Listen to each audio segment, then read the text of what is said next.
pasada vimos que cuando nosotros hacemos concretos en sitio, en batidora, ¿se acuerdan que vimos que teníamos que tener una secuencia de mezclado? ¿Recuerdan? ¿Cuál era esa secuencia de mezclado? Hecho primero. El agregado, piedra, La arena arena, y Piedra, agua. piedra, arena, el cemento y después el agua de último. Eso es. Esa es la secuencia de mezclado, ¿verdad? La secuencia de la forma en que se agregan los ingredientes. Tiene una importancia, porque si yo echo el cemento y el agua primero y después, así, vulgarmente hablando, le empujo arena y piedra encima, se me hace un desorden que tengo que sacarla casi que la mezcla de la batidora porque ya eso no va a servir. Ahí es donde van a salir el montón de grumos de cemento. El cemento no logra mezclarse bien. A veces, aunque pocas veces, ¿verdad? El concreto premezclado presenta ese tipo de problemas. Entonces, cuando no hay una buena secuencia de mezclado, una buena homogenización de los materiales, tengo esos grumos, ¿verdad? Pero eso viene de la fabricación, de la forma en que yo fabrico el concreto, de la forma en que pongo los agregados todos juntos o todos los ingredientes y los mezclo. Esa forma en que yo mezclo, si no es adecuada, puede crear que no tenga, ¿verdad? Una buena homogenización y entonces tenga grumos de cemento que no se logran disolver bien. Eso puede pasar, ¿verdad? Pero ya cuando el concreto viene, tiene que venir homogéneo. Ya cuando yo lo compacto, cuando yo lo pongo, viene la parte de la vibración o del apisonamiento, ¿verdad? Pero ese es ya teniendo el concreto yo bien mezclado, ¿verdad? Ese es ya como yo lo acomode en la estructura. Y por eso hablamos también del vibrado, que hay una guía ACI especial solamente para vibrado y etcétera. Pero primero que tengo que pasar por tener el concreto bien homogéneo y bien mezclado, ¿de acuerdo?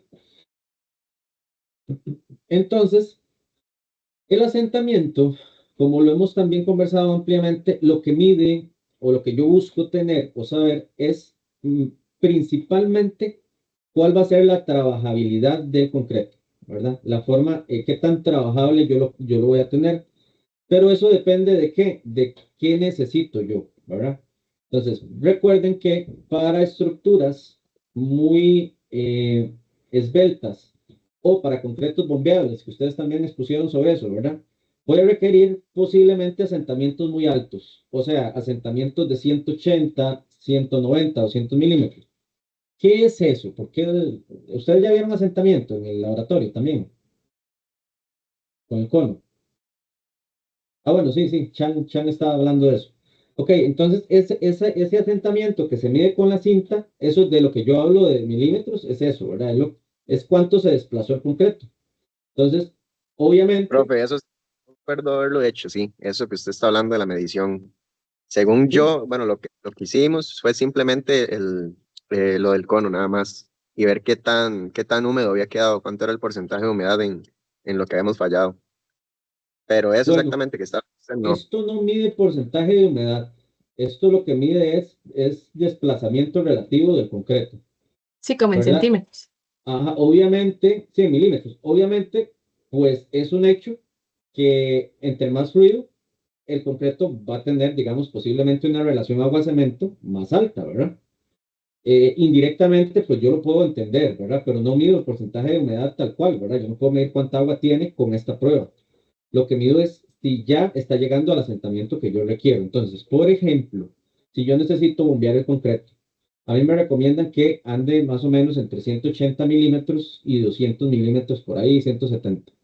Entonces, cuando yo recibo el concreto en la obra, voy a buscar por medio de esta medición que se cumpla, ¿verdad? ¿Qué pasa si da 100? No estoy cumpliendo, ¿verdad? Voy a tener problemas de bombeo. A la hora de bombear, la máquina se me puede hasta quemar, ¿verdad? La bomba no va a aguantar, no va a poder subir ese concreto porque no está suficientemente fluido. Entonces, ¿qué hago? ¿Qué hago en ese caso? Ingenieros. Tendría que ensuavizar la mezcla Correcto, pero ¿cómo? O sea, volver a la mezcla que está, digamos, en la batidora, le tendría que echar el químico, es que no me acuerdo cómo se llama. El aditivo, correcto. El aditivo, correcto, muy es bien, el aditivo. muy Sí. bien. Tendría que volver esa mezcla fluida, pero es muy fácil, o sea, es muy sencillo. Tenemos aditivos plastificantes que funcionan muy bien, entonces O sea, ponemos aditivo, ¿verdad? Cuidado, me dicen que echarle agua porque los dejo de una vez, ¿verdad? Acuérdense que eso no se puede. Ya el diseño viene listo y no se puede echar agua, ¿verdad? Por medio de un aditivo químico logro esa fluidez adicional que yo necesito.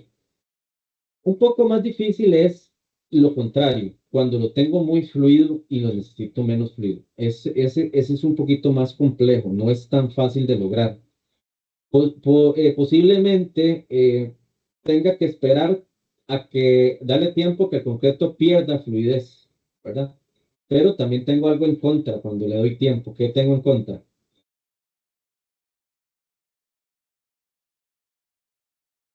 El concreto llega muy fluido, lo necesito menos fluido. No hay un aditivo que lo vuelva menos fluido, por lo menos de momento.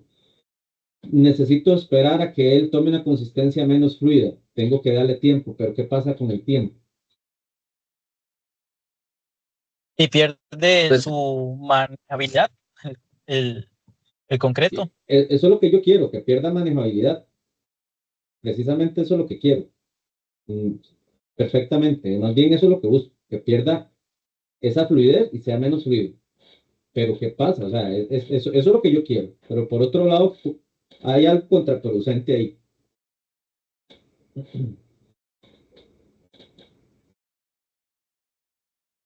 la Sí. temperatura, profe.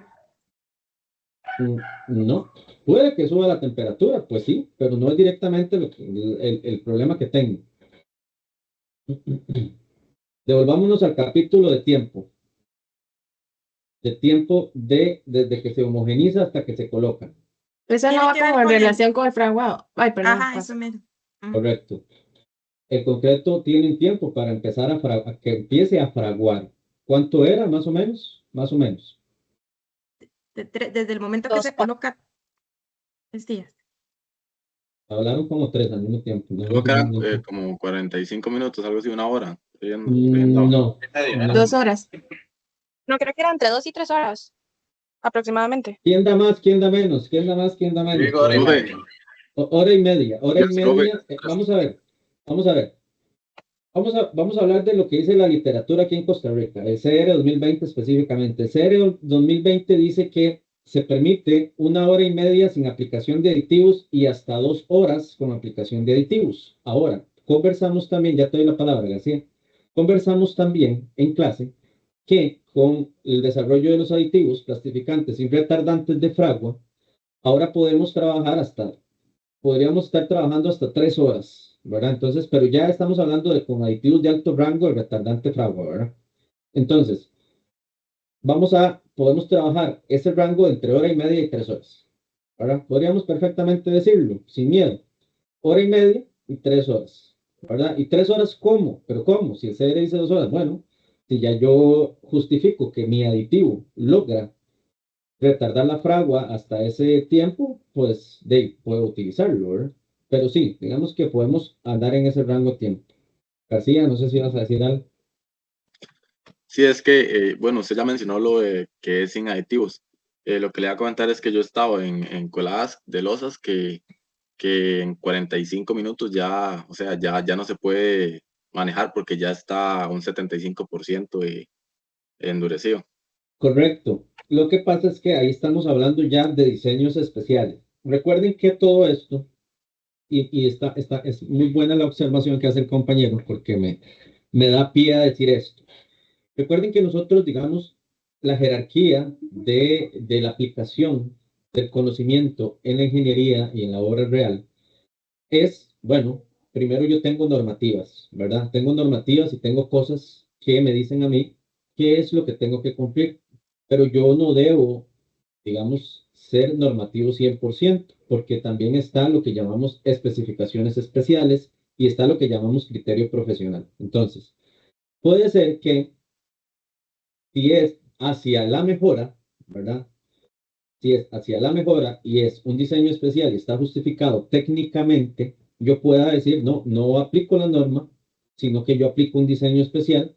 Lo que pasa es que este diseño que yo estoy haciendo, como yo ando buscando una alta resistencia, ando buscando tal cosa, tal otra, este concreto no debería colocarse en más de 45 minutos. Eso es el tiempo máximo que yo puedo tener, ¿verdad? Entonces ya eso se llama una especificación especial. Hay un diseño por medio, hay una investigación y hay toda una logística que me permite decir, para este proyecto específicamente no debe pasarse de eso, ¿verdad? Con conocimiento de causa y del material, ¿verdad? Y ahora vamos entonces a lo que dice ya la especificación como tal. En general, ¿verdad? No debe más de hora y media, entre hora y media y 3 horas, cuando hablamos de, digamos, colocación de aditivo. Perdón, hora y media y 2 horas cuando usa aditivo. Y podría ser que por la tecnología de los aditivos tengamos hasta 3 horas de tiempo para colocar. ¿De acuerdo? Entonces esa es como la jerarquía. Al final de cuentas, yo puedo hasta utilizar mi criterio y decir, no, yo lo voy a colocar. Ahora, a eso se le hacen pruebas, ¿verdad? De resistencia, de un montón de cosas. Yo puedo colocar, pero si no da alguna prueba, por alguna razón, entonces ahí sí, donde se vienen los manazos, como dicen, ahí sí todo el mundo va a sacar la normativa. Ok, esto es lo que dice. Usted no debió hacerlo más de esto. Entonces hay una serie de cosas ahí en juego, pero evidentemente nosotros nos basamos en toda la bibliografía que respalda y los estudios que respaldan, digamos, estas especificaciones, ¿verdad? De tiempos, de temperaturas, de cantidades, etc.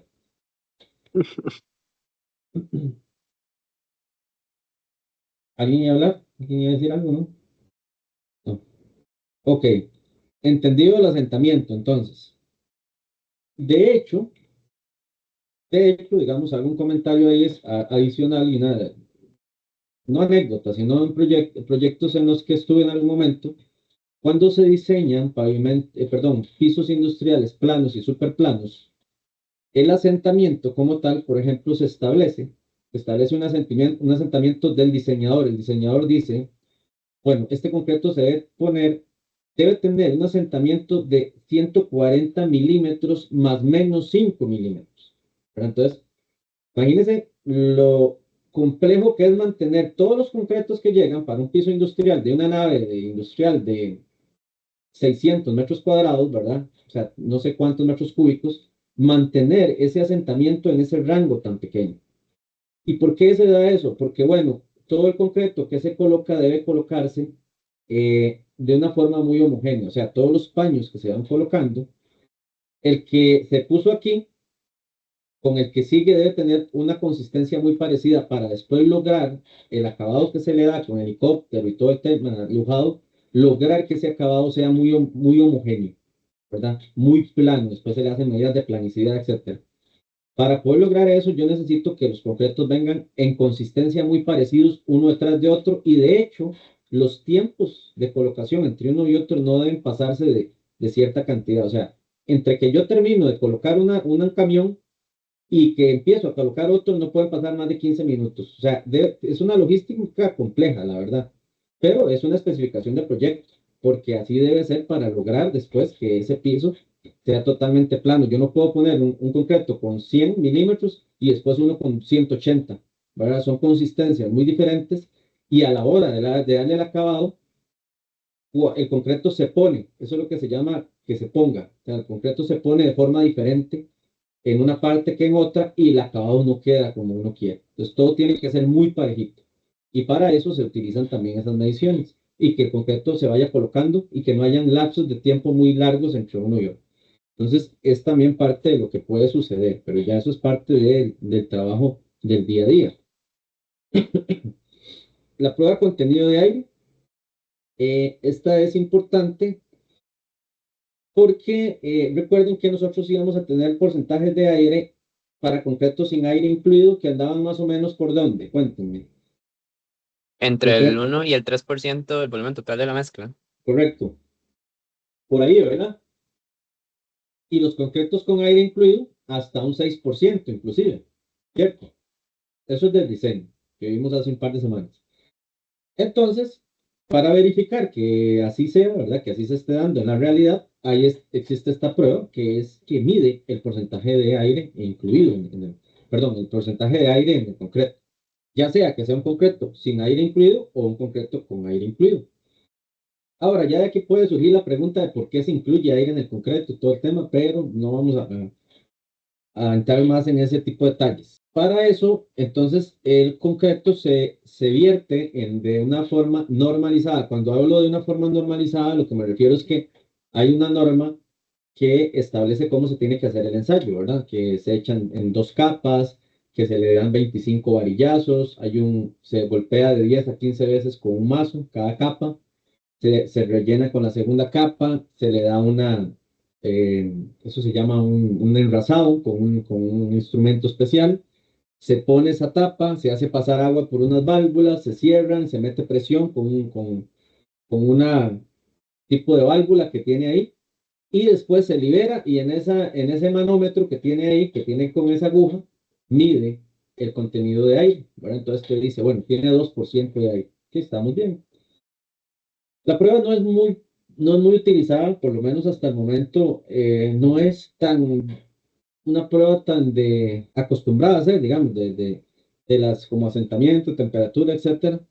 En algunos casos sí la solicitan, pero bueno, puede ser que llegue a ser, digamos, como más solicitada en algún momento. Es importante para controlar, digamos, ese tema. Es más usada cuando el concreto es con aire incluido, porque yo necesito ya saber si realmente el aire que le estoy incluyendo, por alguna razón, está en el rango que yo necesito. Ahí sí se hace más la prueba. Pero cuando son sin aire incluido, se entiende también de que normalmente andan por ahí entre el 1 y el 3%, como dijo. Esta es la del autocompactante, ¿verdad? Es una prueba diferente, se hace de forma diferente. El cono se usa volcado, se usa al revés. Entonces la boca grande del cono, digamos, el diámetro grande va hacia arriba y el pequeño va hacia abajo. Y básicamente eso, como es tan fluido, se levanta y eso se esparce, ¿verdad? Entonces es una placa grande y después se mide así, como se ve ahí, ya no es la medida desde el cono hasta el centro desplazado, sino de cuánto se abre el diámetro, ¿verdad? Del, eh, del concreto, ¿verdad? Que fluye, todo ese concreto fluye, ¿verdad? Prácticamente solo ahí y se esparce. Entonces se mide de forma diferente. Los ensayos, ya el concreto endurecido, básicamente nosotros usamos 2 tipos de ensayo, que es el ensayo a la compresión, ¿verdad? ¿Qué era compresión? Voy a preguntar otra vez. No responda usted, porque usted ya... Profe, es como la fuerza distribuida como en una área. Usted había mencionado eso en la Correcto. clase. Compresión es fuerza por área, fuerza entre área. Entonces, la resistencia a la compresión es pues de cuánto resiste un elemento a ser comprimido, a ser aplastado, por decirlo así, por decirlo de alguna forma. Entonces, eso es resistencia a la compresión, ¿verdad? Y compresión es eso, físicamente es una fuerza entre área. Entonces, ahí vemos los cilindritos aquí, que esos cilindritos después entran aquí a la máquina. La máquina, ¿cómo que no? Eso es, no sé dónde lo agarraron, es esta más bien. Y esa máquina es una máquina que va a crear compresión.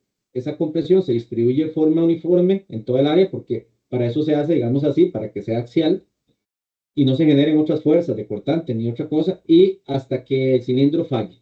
Le llamamos fallar cuando ya él se revienta o él se quiebra, ¿verdad? Ahí vamos a medir cuántos newtons o kilonewtons llegó a alcanzar, y con el área, ¿verdad? Newtons entre área es megapascales, ¿verdad? Vamos a obtener los megapascales y vamos a decir, ok, bueno, si necesitábamos lograr 210 kilogramos por centímetro cuadrado, que es aproximadamente 21,06 megapascales, y me dio 23, estoy bien, ¿verdad? Estoy logrando la compresión. Otro ensayo que es menos común, pero se utiliza mucho en pavimentos, es la flexión, la resistencia a la flexión. ¿Qué es esto, verdad? Es poner una viga apoyada, eso se llama simplemente apoyada, en dos apoyos, ¿verdad? Y se le da una compresión, perdón, se le genera una fuerza que lo que crea es una flexión, ¿verdad? Tiende a deflectar el elemento de esta forma y él se va a romper de esta manera y yo entonces obtengo cuánto es el módulo de rotura. Eso se llama módulo de rotura y es básicamente la resistencia a la tensión. Recuerden que dijimos que la resistencia a la tensión era parecido a la compresión, nada más que no es aplastar, sino es jalar el elemento, someterlo a tensión, tratar, tratar de romperlo, estirándolo, ¿verdad? Jalándolo de un lado al otro, ¿verdad? Entonces, la dirección de la fuerza es la que cambia. En la tensión, ¿verdad? La compresión es dos flechitas, una hacia la otra, y la tensión son dos flechitas alejándose. Y hablamos también la semana pasada que el concreto era muy, muy bueno para resistir compresión, pero muy malo para resistir tensión, ¿verdad? No se desempeña igual jamás, 100 veces menos a la tensión que a la compresión, Profe, ¿verdad? Eso lo conversamos, sí. profe, una pregunta. ¿Una viga también puede fallar por cortante o compresión, solo por flexión? No, puede fallar por cualquiera de los mecanismos. Depende de cómo esté recibiendo el esfuerzo, ¿verdad? De qué manera esté recibiéndolo. Puede fallar como sea. Ah, ok. Depende de dónde se esté concentrando ese esfuerzo, ¿verdad? Y cómo se esté dando. Porque aquí nosotros lo medimos, pero nosotros evidentemente estamos buscando que ella falle de una forma, porque eso es lo que estamos evaluando, ¿verdad? Cuando evaluamos flexión, estamos evaluando la resistencia a la tensión. Cuando evaluamos compresión, estamos evaluando la resistencia a la compresión, pero nosotros lo hacemos intencionalmente, ¿verdad? Hacemos los cilindritos, los compresionamos, pero en una estructura, en un temblor ya las fuerzas vienen y van por donde quieran, ¿verdad? Entonces, él ya puede fallar de cualquier manera. Profe, A ¿y la un cilindro puede fallar por tensión, por flexión? No, porque el cilindro está hecho de una forma geométrica y se somete digamos, a la compresión.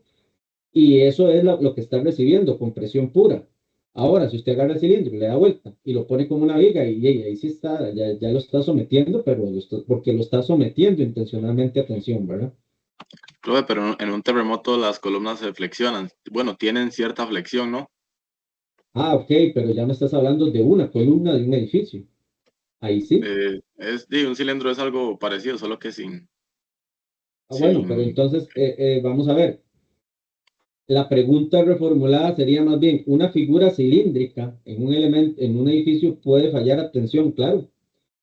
Claro que puede fallar la tensión, aunque recordad que, ¿verdad? Para que eso no suceda, ¿qué le ponemos? Le ponemos a cero, para que no falle, digamos, a tensión. Pero sí, digamos, el esfuerzo al final de cuentas, esa viga, ¿verdad? Pongamos que es una viga cilíndrica, de hecho, perdón, una columna cilíndrica, para que se parezca a un cilindro. Esa columna cilíndrica va para arriba, ¿y qué es lo que ella está haciendo ahí mientras no tiemble?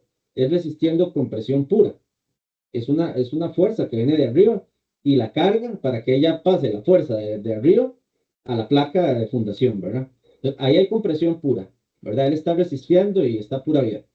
Pero cuando viene el temblor, como decís vos, él ya se va a mover, ¿verdad? Entonces ahí van a entrar elementos definitivamente, esfuerzos de tensión, de tracción, de torsión, un montón, ¿verdad? Pero ustedes ya van a ver en sólidos y en estructural.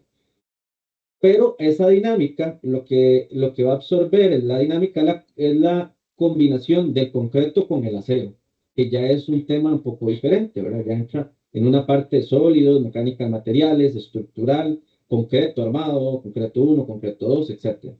Pero definitivamente, digamos, ya el elemento armado como tal, resiste cargas de diferentes tipos, ¿verdad? Cortantes, tensiones, flexiones, etcétera. Y entonces él puede, digamos, en su dinámica, ¿verdad? Dependiendo del mecanismo que lo esté sometiendo más fuertemente, puede romperse por el que sea.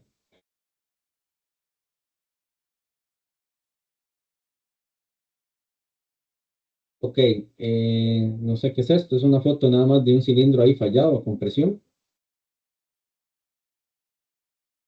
Vamos a ver, a retomar, porque también lo hemos conversado, el tema del curado, ¿verdad? Del concreto. ¿Qué es lo que buscamos con el curado?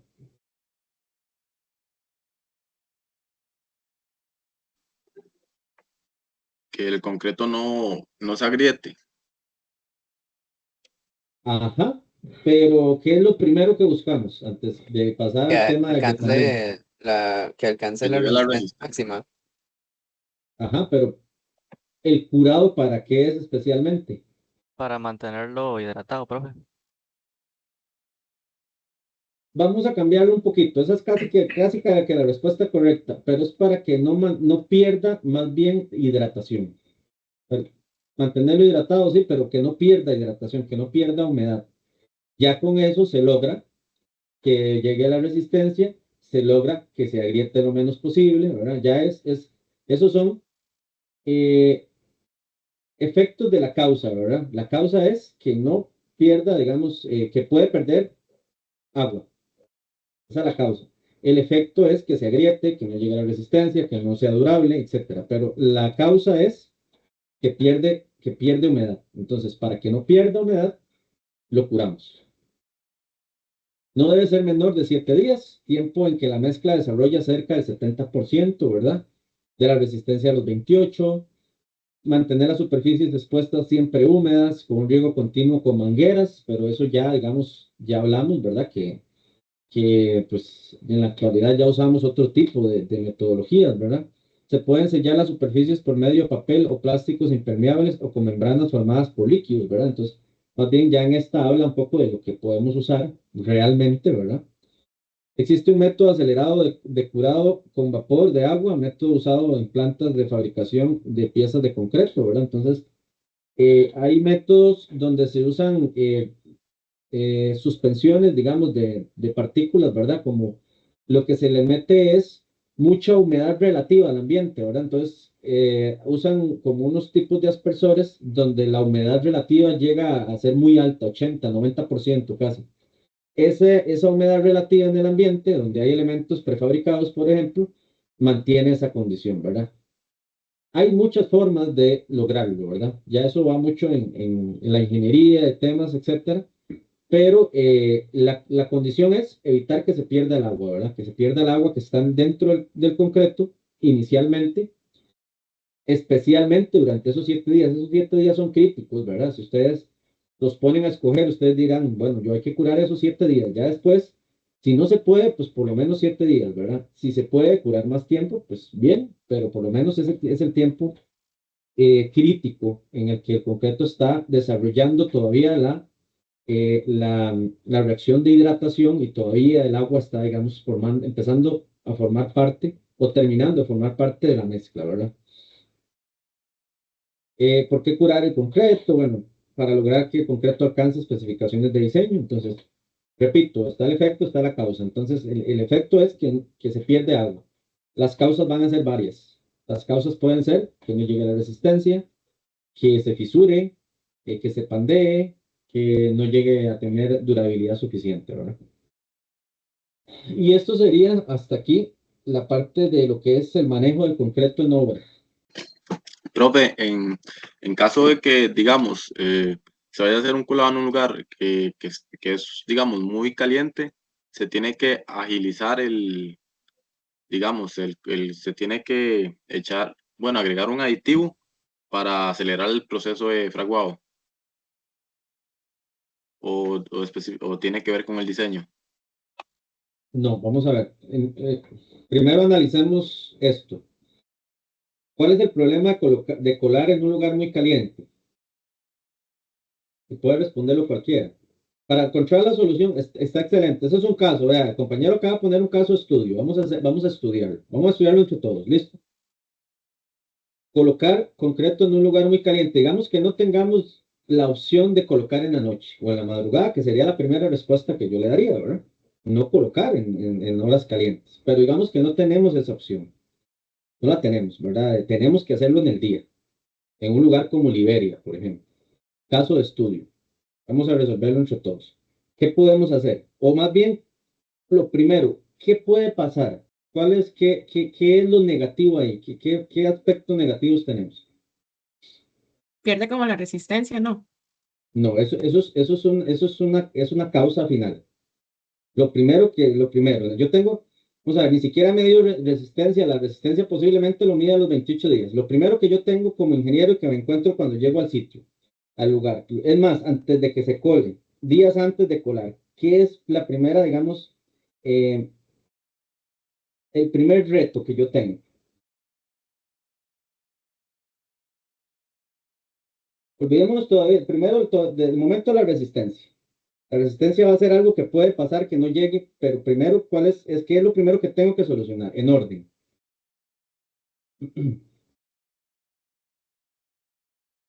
¿Qué me va a pasar a mí? ¿Qué posibles problemas me voy a encontrar o voy a tener? Pérdida de la El tema de consistencia. la humedad, profe, no. O sea, que a tanto calor, pues obviamente se va a secar muy rápido.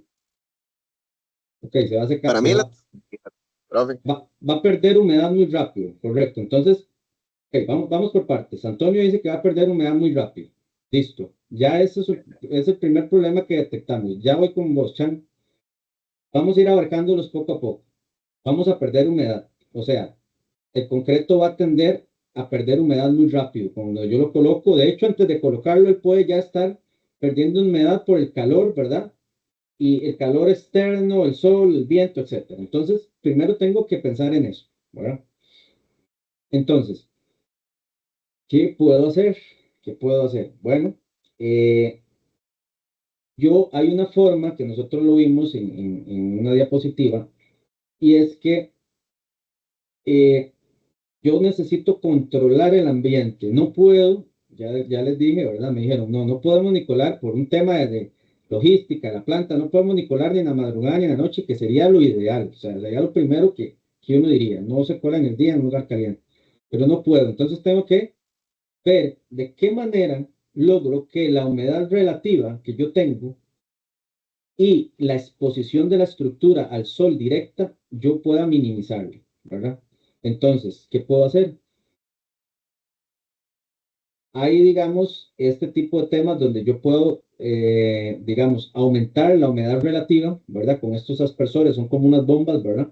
Y generar suficiente humedad, ¿verdad? En el ambiente para que eso no se dé. Otra es colado la Profe, estructura. eso es que le llaman el pintado. No. No, Sí. todavía no hemos llegado a esa parte. Eso es apenas para no perder humedad. La membrana cura viene para allá. Cuando yo termino, pongo la membrana cura y no salga la humedad. O puedo poner plásticos o cuestiones de ese tipo Generar sombra, digamos. encima de la estructura conforme yo la voy colando, ¿verdad? Para que no pierda esa humedad, no se vaya. Ese es el primer punto, ok. Tenemos que hacer un plan de acción para lograr eso. Ya ustedes hablan con los operarios, les dicen, vea, compren plástico, tantos metros de plástico, traigamos un aparato de esos para tener la humedad relativa alta y no perder la humedad del concreto, ¿verdad? Listo, ya tenemos eso abarcado. ¿Qué más? ¿Qué más vamos a tener de problemas ahí colocando en Liberia a las 10 de la mañana? Profe, pérdida la consistencia. Pérdida de consistencia, correcto. Que viene dado de la pérdida de humedad, digámoslo así. ¿Qué hago ahí?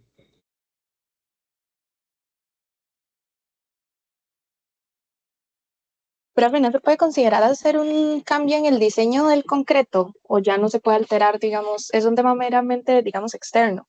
¿Ya no se puede hacer cambios en el diseño? Sí, pero ¿qué cambio harías como para solventar eso? Está bien, digamos que no estoy diciendo que no, sí se puede, pero ¿qué haríamos para solventar el cambio de la consistencia del concreto fresco?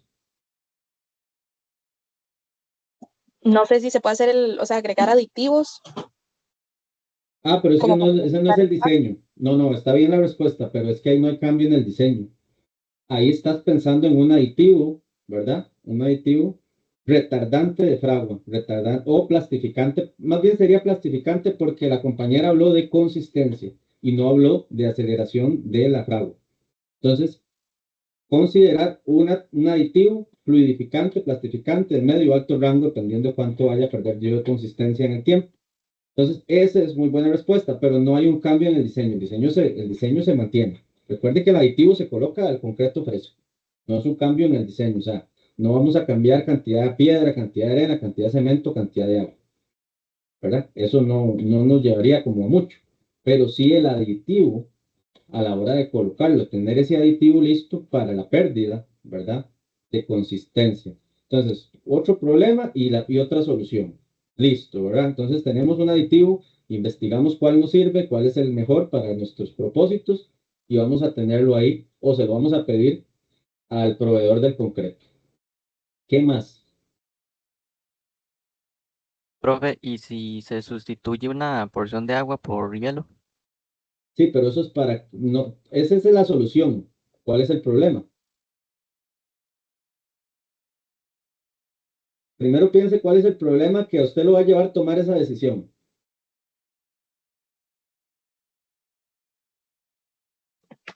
Y el calor, El calor, pero ¿a dónde? ¿Y en dónde está ese calor? el calor sería, no estaría internamente en la mezcla porque el calor es del clima. Sí, pero la solución que él da es para atacar el calor que está dentro de la Sí, para que mezcla. no sobrepase los 32. Correcto.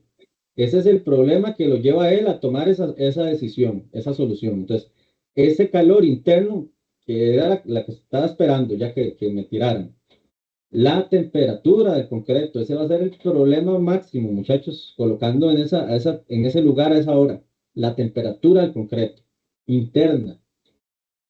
Entonces, la solución que está proponiendo Andrei es al problema de la temperatura interna que yo puedo desarrollar en el concreto y que se me va a volar definitivamente más de 32 grados si yo no tomo si no tomo precauciones. Una es sustituir una parte del agua por hielo. Muy bien. Otra puede ser mantener agregados y cemento frescos, ¿verdad? Ya yo se los he dicho. Ingredientes frescos igual a un producto fresco, ¿verdad? Entonces, cemento fresco, agregados frescos y agua fresca, y cuando hablo de fresco me refiero a frío, producen concretos fríos, ¿cierto? Entonces, además del hielo y todo, tener cierto control sobre agregados y sobre el cemento, ¿verdad? Ya eso sí, si yo lo estoy comprando,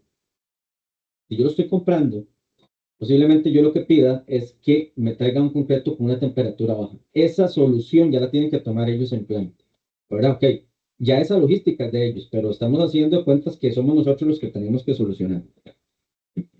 ¿Qué más? Profe, no sé si ya es un caso muy exagerado, pero por ejemplo usar lo de la represa de Estados Unidos, que son, ¿cómo eran? Eran como túneles de tuberías de refrigeración, pero ya es un caso muy exagerado. No, es que no es una solución exagerada si el tamaño de la obra es de ese tipo. Más bien es una solución, digamos, que fue muy acertada, pero entonces ya eso va de acuerdo al tipo de obra, porque eso lo tomaron como solución porque el concreto era muy demasiado masivo, o sea, el volumen de concreto era muy grande. Entonces las temperaturas internas eran demasiado altas y se tomó esa decisión, además de que era un proyecto demasiado grande, ¿verdad? Pero no es exagerado mientras la envergadura del proyecto sea de ese tamaño, ¿verdad? Eso ya va de acuerdo al proyecto. En general, pues es eso, ¿verdad? Evitar que el agua, yo lo que tengo que pensar primero es controlar la temperatura interna del concreto, esa es una, ¿verdad? Esa es una. Después, evitar que se pierda agua. Vamos a el tema de las membranas de cura. Hay unos retardantes de evaporación también que se ponen inmediatamente que se pone el concreto. Eso también nos puede servir, un retardante de evaporación. Eso se hace como con esas máquinas que se pinta, que se pone la misma membrana cura y después membrana de cura, ¿verdad? Bien puesta, una buena membrana de cura, bien aplicada para evitar la pérdida de humedad. Dentro de otras acciones que se pueden tomar, pero, vamos a ver, devolviéndonos al inicio, ¿verdad? La pregunta que el compañero me hace, si está dentro de nuestra decisión, si está dentro de nuestras manos, en un lugar caliente, no se debería colocar concreto en el día. Ya casi, más bien cada vez más, esas coladas se hacen en horas donde no hay tanto calor. Horas frescas, horas de la madrugada, ¿verdad? Horas 2 de la mañana, 1 de la mañana. A esa hora se coloca, ¿verdad?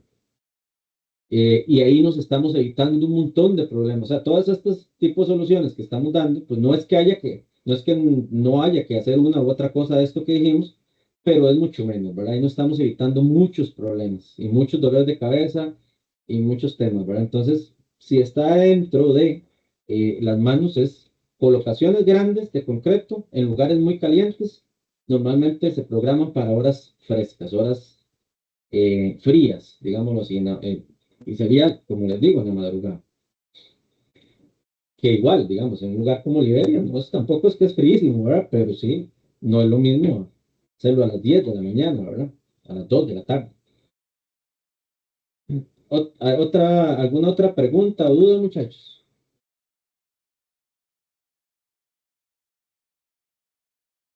¿Todo claro aquí? Todo claro, profe. Profe, Ujú. y si fuera viceversa, si el clima más bien fuera muy frío, Ok. Muy frío aplica cuando son temperaturas bajo cero. ajá, sí, Sí. Entonces, vamos a ver. Algunas guías ACI, de American Concrete Institute, hablan precisamente de eso porque toman en cuenta pues latitudes donde sí se dan esas temperaturas, ¿verdad? Como Estados Unidos, en algunas partes, Canadá, etcétera. Hablan de -5 hasta -10 grados, ¿verdad? O 10 o 5 o 10 grados bajo cero. En ese rango de ahí para arriba no hay ningún problema. El concreto más bien se siente cómodo ¿verdad? En ambientes fríos. Pero ya cuando son extremadamente fríos, como estos que estamos hablando, ¿verdad? -5, -10 grados, eh, lo que se trata de hacer es, en algunos casos, bueno, más bien que esos concretos generen calor. O sea, contradictoriamente, que esos concretos se puedan calentar, porque más bien el concreto, usted lo mide, tiene una temperatura muy baja. Entonces, más bien que él genere un calor, se busca lo contrario. Entonces, más bien se pueden hacer concretos con elementos un poco más calientes, ¿verdad? Inclusive agua caliente, para que la temperatura del concreto suba a cierto nivel donde él no se duerma. Eso se le llama que se duerme. El concreto se enfría tanto que se duerme. Después, las superficies, ¿verdad? Donde se coloca, se calientan por alguna metodología, ¿verdad? Para que se pueda, el concreto cuando entra en contacto también se caliente y no se duerma. Eh, no soy, digamos, como experto en el tema con respecto a experiencia, porque no me ha tocado hacerlo, ¿verdad? Nunca lo he tenido que hacer, pero sí, digamos, técnicamente y de lo que habla, digamos, aquí sí tengo que hablar bibliográficamente, puramente de eso, ¿verdad? Porque, como te digo, no he tenido la experiencia, pero eso es lo que más o menos se trata de hacer, más bien elevar los calores del concreto y elevar el calor de las superficies donde se coloca, etcétera. Y protegerlas también, al igual que se protege del sol, como cuando usted se abriga, ¿verdad? Sale el frío, se abriga, protegerlas, si quedan, digamos, no dejarlas expuestas porque tienden a congelarse, ¿verdad? Entonces se ponen igual elementos encima, ¿verdad? Plásticos, inclusive telas, cosas que mantengan las estructuras calientes, que no se sigan enfriando. Eso es lo que por ahí se puede dar en lugares muy fríos, ¿verdad? Y de igual forma, a como aquí estamos diciendo, que no se coloque, ¿verdad? El concreto en horas muy calientes y todo, ellos evitan colocar en momentos muy fríos también, porque ellos allá tienen, bueno, al igual que aquí, pero allá tienen mucho más exactitud de las temperaturas durante el día. Entonces ellos pueden saber que, por ejemplo, a tal hora la temperatura va a estar a tanto, pero 2 horas después va a subir a tanto. Y ellos sí son muy precisos con eso. Entonces, saben ya en qué rango de tiempo en el día pueden colocar donde esté más caliente. Entonces, esa es otra cosa que también se puede hacer. Pero repito, es como casos ya en lugares así, latitudes donde se da mucho, mucho, mucho frío.